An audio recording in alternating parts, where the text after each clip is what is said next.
All right, everyone, welcome back into another props video. Going to be breaking down the top prop bets that we are getting here for this Niners versus Falcons game. Let's go ahead and get into it.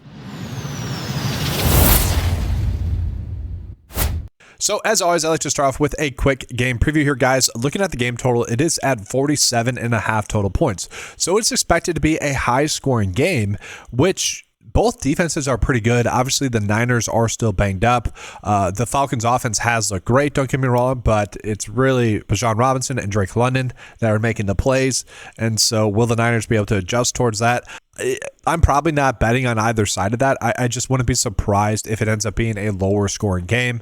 That being said, money line wise as well, guys, if you want to bet on the Falcons to win, plus 115 on BetMGM is decent. But I think if you're betting on this game, you probably want to bet on the spread. So like Bet Any Sports has the line at 1 point in favor of the Niners, whereas like BetMGM has the line at 2.5 points. And so we are definitely getting different lines. Baldy Bet has it at -1.5, and so that's probably the best way to go about betting on this game specifically. And let's actually take a peek if we are getting any plus EV bets for this game as well. And no, we're not going to get any plus EV bets here, but not terrible. If you guys want to bet on the over total, DraftKings would be the way to do that. If you want to bet on the Falcons to win +1, there, Bet US, and then ESPN Bet if you think the Niners are going to win, do that -2.5 there on ESPN Bet. So some interesting odds there overall. I don't think that's how we want to attack this slate. So let's go ahead and jump into the best bets. And so to do that, we do need to talk about the Niners injury situation. So Brock Purdy's obviously out. Ricky Pearsall's still out. Brandon Ayuk is out. MVS is out. And so we do know that George Kittle is going to be back. We also know that Jordan Watkins is going to be back as well. The player that had a decent amount of hype out of the preseason could end up getting some snaps in this game as well. We don't really have any indication of that. Be on the lookout, though, for that. If he's active in this game, and let's say Sky Moore's inactive, that could be a tell that they're going to get Watkins in this game, and he's someone that you could scheme up to get some touches as well. Now, he is returning from injury. I'm not really expecting much, but worth calling that out. The biggest question I have in this game is, what's the workload going to be like for George Kittle? Is it going to be a full workload? Obviously, returning from that hamstring that he completely teared, which to me was a lie because he wouldn't be back. But anyways, will he be the top pass catcher in this offense now that he's active? He easily could be. Will it be CMC? Will it be Kendrick Bourne? We don't really know. Just how healthy is Juwan Jennings? Is he going to get a lot of work? There's just a lot of guesses in this game. For me, I don't necessarily love the bets that we are going to be getting in this game, specifically for the Niners. Now, I will say Juwan Jennings to get under his fantasy score is somewhat appealing, just because he wasn't really involved last week, and he is apparently really banged up still, citing that he has broken ribs. He's playing through that. And to me, it's like, okay, George Kittle would probably be the reason as to why Juwan Jennings continues to struggle. And so I could see myself potentially betting on Kittle to get over 4.5 receptions. But the Falcons have been so good defensively, and that's why I think we're being told to bet on a lot of the unders here.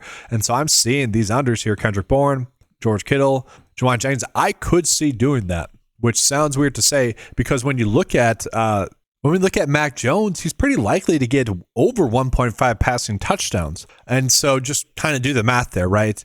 If he's going to throw two passing touchdowns, CMC could maybe get one. And then it's maybe Kendrick Bourne, right? But it's probably, there's a good chance that one of those are going to go to either Juwan Jennings, George Kittle, or Kendrick Bourne, right? And so that's kind of the guessing game there. You could just bet on Mac Jones to not get over 1.5 passing touchdowns there as well. And so, again, that's just really the difficult part that we have. Now, Demarcus Robinson here is a little bit interesting. We don't know what to expect, again, from Jordan Watkins. He could step up into the receiver number 2 role, or 3 role, I should say, sorry. It's going to be Kendrick Bourne, Juwan Jennings. MVS is out in this game. He actually ended up getting 76% of the snaps last week. So that could end up going to Demarcus Robinson. And Demarcus Robinson, even playing limited snaps last week, still ended up with 3 targets. And so this is probably my favorite over bet, and it sounds ugly, for the Niners right now. And then, guys, we are getting 2 decent over bets for tackles and assists here. D. Winters here, and then also Lenore as well. It probably feels like we're forcing it a little bit. Don't really need to place those. And it's not like they're crazy big edges there, guys. Only, 52% likely if we round up with both of those. So, again, just reiterating the difficult part about this slate. So now let's go ahead and get into the Atlanta Falcons. So Kyle Pitts for over 3.5 receptions is a bet that I would like a lot more if Darnell Mooney was going to sit. Darnell Mooney is expected to play there though. So although it's fine, I would probably give it closer to like a 51.5% likelihood for the over to hit. I would still favor the over, but you guys get the point there. It's a lot tighter then. We are seeing a decent prop line difference between his line on PrizePicks and Underdog. Maybe a bet that we could get to there as well. Another little prop line difference between Bijan Robinson and his rush yards. If this game is going to be as high scoring as it's projected to see, I could see Parker Romo getting over 7 kicking points, although in his last game did miss a field goal, so we don't necessarily love that there as well. You guys see this, okay, right? It's just, this is one of those slates, as simply put, is difficult. Okay, we got a high game total, good defenses, players that are banged up, and to me, it's probably a slate where we shouldn't be forcing it. We just shouldn't be placing that many bets, okay? And then just going back to Parker Romo real quick, like, yeah, you give him an extra field goal, decently high-scoring game. Not a terrible bet, I would say, for him, over 1.5 field goals made. And so before we go ahead and get into the bet of the day, I do just want to call out some bets on pick 6 right now. So Kendrick Bourne to get under 4.5 receptions is a plus EV bet.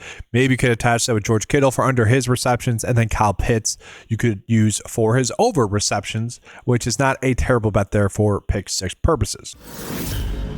But yes, what I'm looking at here for the bet of the day, just a simple 2-slip bet. I will go with Kyle Pitts over 3.5 receptions. Again, the concern is that Darnell Mooney's back, which obviously takes a little bit of productivity and let's just say Michael Penix's attention away from Kyle Pitts.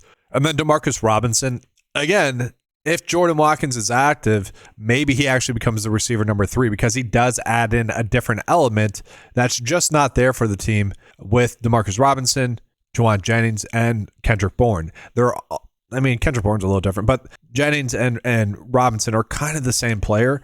And so that's where I think Watkins being on the field could really open up for them. And so that's why MVS was on the field last week. And so I kind of expect it to be Watkins, but if he's not, then this bet for Demarcus Robinson is a great bet. Okay. Again, that's the slate that we have. And then again, I don't necessarily like these under bets, but if you want to target them, you can. They are the best bets on the board currently. Okay. The reason I don't like them is because Mac Jones is projected to get over 1.5 passing touchdowns, and obviously one of these 3 will be pretty likely to get a passing touchdown. Now that's going to do it for this video, guys. I appreciate you being here. Leave a like on the video, subscribe to the channel. Let's have a good slate, hopefully, but overall, we're not going to be placing that many bets.